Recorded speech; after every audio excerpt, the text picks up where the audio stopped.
Hello, welcome to NACD's Technical Assistance Grants quarterly reporting website. My name is Meg Leader. I am the Projects and Partnerships Coordinator for NACD, and I'm going to give you a quick walkthrough on how to use the form. I'm assuming you've already found the form since you found the link for this recording. As you see, the first page that you come to is a general overview of the form and instructions for using it. My contact information is right there, front and center. If you should have a question as you're filling out the form, please feel free to reach out to me. Once you reviewed all the information on the first page, which also includes a rundown of what to expect within the form, you should see a Next button at the bottom. It sometimes is a bit sluggish to show up, just give it a few minutes. I also want to point out the Save and Resume Later at the middle of the bottom of the page. This is built within the form, and the instructions on how to use it are higher up on this page, but it does allow you the ability that if you realize you're missing some information and want to leave and come back with it later, or if you're called away from your computer, you can save the form. It's important to realize that the information will be sent to you on how to come back to it, and I do not have access to that. So if you lose that information, you'll have to start over again. As I said, once you've reviewed everything on the landing page, the general instructions, click Next. Page 2 is information about you yourself and which grant you're reporting under. We start by identifying which region, NACD region of the nation you are in. The map is here to help you. I've already partially filled out some of the answers to kind of speed up this video. I am actually located in Indiana, so I chose to fill it out for Indiana. So the NACD region is the North Central. When you get down here, you'll be able to click, and it gives you a list of all of the current grantees under our TA grants. They are alphabetical by state and then by name. If you should not find yourself on the list, all the way down here at the bottom is an other space. If you can't find yourself, use the other space and fill in your state two-letter abbreviation and then how you want to be known. Once your report comes in, you can expect by the next quarter, I will have updated the list and made sure that you are on it, or helped you find the name that it's currently listed under. As I said, I am filling it out as for here in Indiana, so I am going to choose one of the Indiana grantees just for the sake of argument. The next, we want you to fill out the name of the contact person, including their contact information. This will be used by the region rep or myself if we end up having a question in regards to your reporting. So it should be whoever we should be contacting if that is the case. If this is a change from a previous report, we do allow you to indicate that with a button over here. It's also important to note that for the email address you enter, when you finish completing the form and hit submit, the report will send you a PDF copy of what you've submitted to this email address. So please make sure that you've typed it correctly and it will be going to the person you want it to go to. Then you need to tell us which grant you're reporting under. The grants are named by years, but they are referring to the year that the RFP for that grant was posted, and in some cases you may be awarded a grant using funds from a previous year. Please make sure you know which grant you are reporting under and click the proper button. Only submit a report for one grant at a time, and there will be times, possibly if you have multiple grants with us, that you will have multiple grants open and you will need to submit multiple reports each quarter.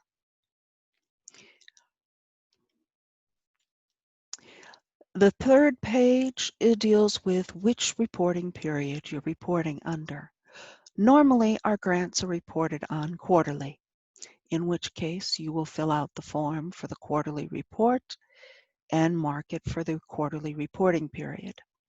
In some cases, we might ask you to fill out a monthly report, and no matter when you're normally filling out reports, we will, when you get done with the grant, require you to fill out a final report.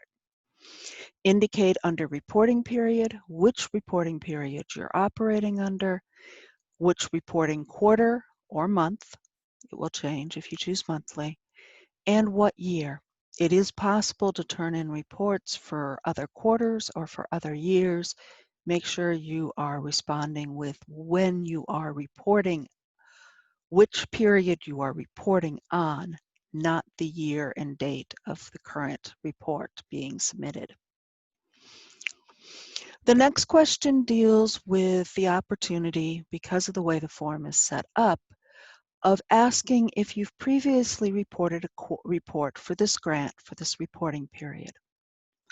It's explained a little bit better here in the blueprint, but the basic idea is that it's possible that you might submit an incomplete report and need to come back and augment it, in which case you would choose this report is in addition to the previous. It's also possible that after you've submitted a report, you realize you've made a number of mistakes and just want to replace the whole thing and start over again, in which case you would indicate that this submission replaces the previous report. This is the previous report for this reporting quarter for this reporting year. When you choose replace, it does flag it and make sure that you want to confirm and continue with it. If you're reporting on one of our later grants, you are required then to answer a question of whether you had a previous grant, if you've closed your previous grant, or if you're still working under your previous grant. In most cases, a grantee is only ever working under one grant at a time, but there are unique situations where you may choose to be working under more than one grant, and it's been authorized by your NACD region rep and myself. When you indicate that you're still working under a previous grant, but you're reporting on this new one, then we ask, do you have anything to report under the newer grant? If you say everything's reported under the older grant, you're going to submit here and you don't have to complete anything else in the form. If you have something to report under the newer grant, then this answering no will continue through the reporting sequence. I have found that the form is a little bit sluggish right here, and so you may have to wait a few minutes if you click the wrong button for it to actually respond.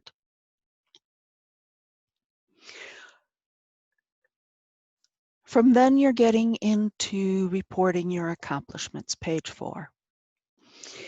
You have choices of what you want to report under. We have COVID-19 impacts, and you'll notice the bottom of the page changes. So if you are impacted by COVID-19, you can tell us if your office is closed or any other impacts, and also give us an idea of how you plan on addressing the issues that you're dealing with, and give us a heads up if you think this is going to delay anything going on with your grant. This is the formal way of letting us know what's going on if you're dealing with COVID-19 impacts, so that we can absorb it into our grant reporting and make sure to compile it with other impacts across the country. You can also report under Equipped if you have Equipped work going on. Equipped has multiple sections. It is rather the most extensive part of reporting on metrics. Each section has a little bit of text trying to help you understand what you should be answering. In most cases, please do not try to enter text. These spaces are designed for numerals so that they can be easily added up and compiled. If you do need to give us a little bit more information of what you're doing under any of the type of funding, There is a descriptive block at the end of the metrics for filling it out. Assisted contracts, contracts obligated, historically underserved producers, contracts obligated. These numbers should be included in your previous answer, just pulled out as a separate. Then we get into equipped practices, first for a section dealing with written plans. Number of plans, how many contract acres those written plans benefited, and then the types of equipped practice written plans that fit between all of these. Then you're going to enter your practice accomplishments. This is designed, installed, and certified, and they're all set up the same way. What's explained here, but what you're going to do is choose a practice. It is a long list. In this case, let's go with 590, nutrient management. There is a space at the bottom for other if you can't find your current practice on the list. Then you're going to say how many of these practices were designed. This is across all work done for, in this case, a quarter in 590. So let's say that we had 20 practices, nutrient management. And then how many contract acres did these impact? Let's say 1,000 acres. Now, for nutrient management, we're working in acres, but not every practice is measured in acres. So for example, if you instead had something like piping, you might then say, I had 1,000 feet. Well, let's make it 1,500 feet for something different. 1,500 feet of piping. If you go to the FOTG, it will tell you what the proper units are for each practice, and you can make sure that you choose the correct one. You'll notice that only was room for one individual design practice. There is room for up to 10. You just have to click at the end of each one and go through and fill it out. Once you finish design, then you get into installed. It's the same setup.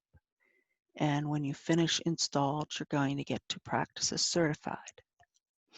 If you should have more than 10 practices in any particular section, designed, installed, or certified, then what I need you to do is use the explanation of work entered to give me the rest of the information. This would also be the space that you would use to tell us about any other types of equip work that falls into something you want to explain, but is not a metric per se that makes it easy to capsulate. This would also be the section that you would use for reporting on CSP contracts. The CSP section is much shorter. How many plans and contracts did you work on? How many contacts? Talking to people, possibly explaining what CSP is. How many informational presentations were done? This might be part of a field day, a chance to outreach and explain CSP to a large audience. And if you did do presentations, approximately how many people attended it. Again, you get the explanation space if you want to give us some more information. The last section for metrics is the CODA section. CODA also deals with contacts and meetings, so we want to have an idea of how many people that you're talking to in general.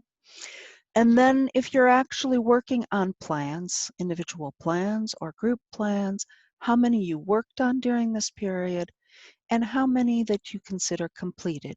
This doesn't mean that the suggestions have been implemented, but that you feel that the plan has been finished and pulled together and is no longer a project in work.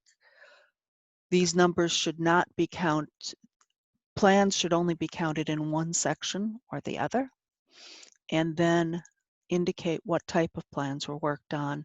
And then overall, for all the plans you worked on, what were the resource concerns that were being addressed? Once you've entered all your metrics, including any explanation you might feel is needed, click on the next button to continue. The next page is dealing with your staff.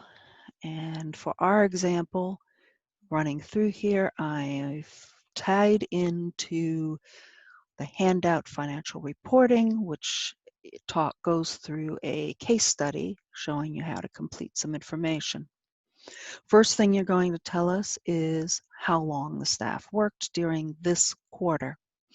This is both staff that is grant funded as well as staff that is match funded, so people that are paid for with match but working on this project in addition to the grant. You'll notice it does give a total number. We realize splitting between the two categories may not be the easiest split, and so the main point is that we want to make sure that the total number is captured. How you split it between the two categories, if it's easier to do some rounding, that is fine. For each staff member, we do want to keep track of generally who's employed and what they're doing. You're going to indicate full or part-time if this was a new hire during this past quarter, and their general level of experience.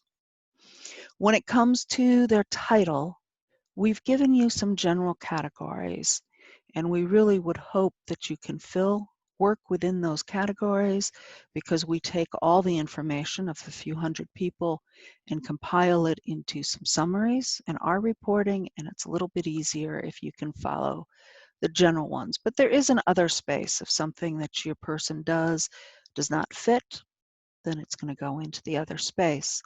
Obviously, there's a lot of situations where people wear multiple hats, in which case we're asking you to see if one position is a better description than others. I've used two examples here under staff. The first one is a full-time resource technician. Second one is a part-time, in this case falling under technical specialist, who is a forester. You'll notice that technical specialist does give you a few options, including other space, so that you can fill in what they are working on.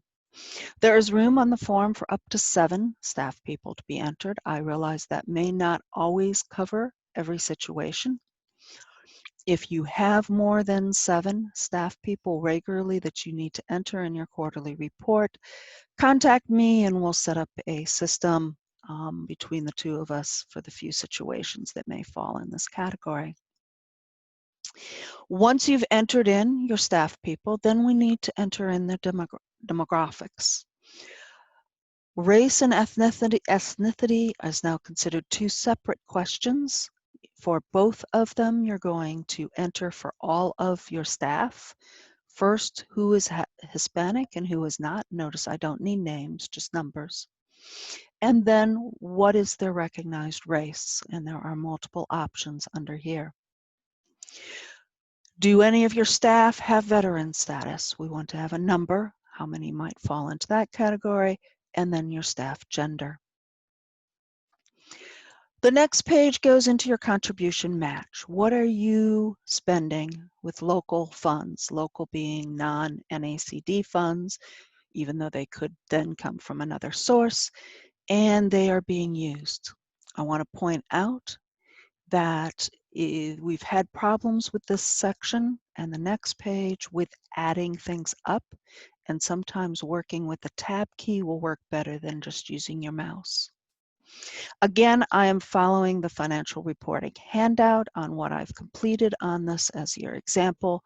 If you look at that handout with Amazing County, their match falls into Inkind, district funds, county, other local funds, and state agency funds. In-kind funds can be a little bit confusing if you haven't worked with them before. Basically, the premise is that if it's in-kind, it's something you would be paying for whether you had a TA grant or not. But because you have a TA grant, the funds are being dedicated to supporting the person or persons that you're using the TA grant to support. In this case, For the example, the in-kind funds are coming from the district office. It could also come from any of these other sources. The numbers that I've filled in here, again, follow the financial reporting handout. If you go to the handout, it will explain how those numbers were developed and look into how they were entered into the form. There is a total for in-kind match. Again, this gets into if you use the mouse to enter some of the data, the total may not always match what it should, but if you use the tab, it will make sure to add it up properly. Once we get done with in-kind, then we get into the cash portions. Cash for Amazing County in the worksheet comes from district funds. The county council is also putting some funds towards it, as well as the state agency. And those information is again in the handout. When you have finished all of your contribution match, it will give you a total for your contribution match. This is automatically calculated. And again, using the tab key will ensure that it adds up properly. Then page 7 goes into grant funds. What grant funds? This is your actual funds spent from your TA grant. You do not include any match in the values that you're adding on this page, even if you're using match, for example, to spend on your personnel and your fringe benefits. If that is being paid for with match, then it should fall into the cash match portion. Again, this portion of the form has been filled out following the financial handout. So if you refer to that handout, it will explain where these numbers have come from. On this page, you will also see that the report gets a timestamp. This is based on the time setting on your computer. It is just partially for my sake, for when I look at the reports on when they come in. You cannot affect this date. And so it's just there to let you know that it actually is being collected, and then you're going to click Next. On your normal quarterly report, the last page you're going to see is the reporting narrative. We do require it.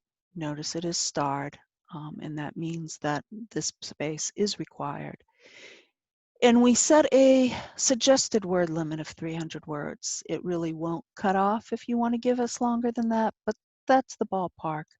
We want to know what happened, what's been accomplished, and feel free to include any small tidbits from anybody that you're working with about the benefit of these grants.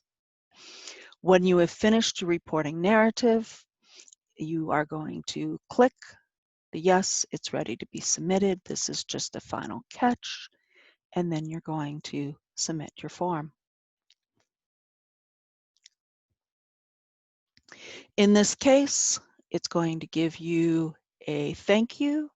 It's going to tell you that you'll be getting a report at this email address. Again, if you mistype the email address, it will go somewhere else. And it also has my information if you have any questions. Thank you for putting up with this video, and again, please contact me if you have any other questions.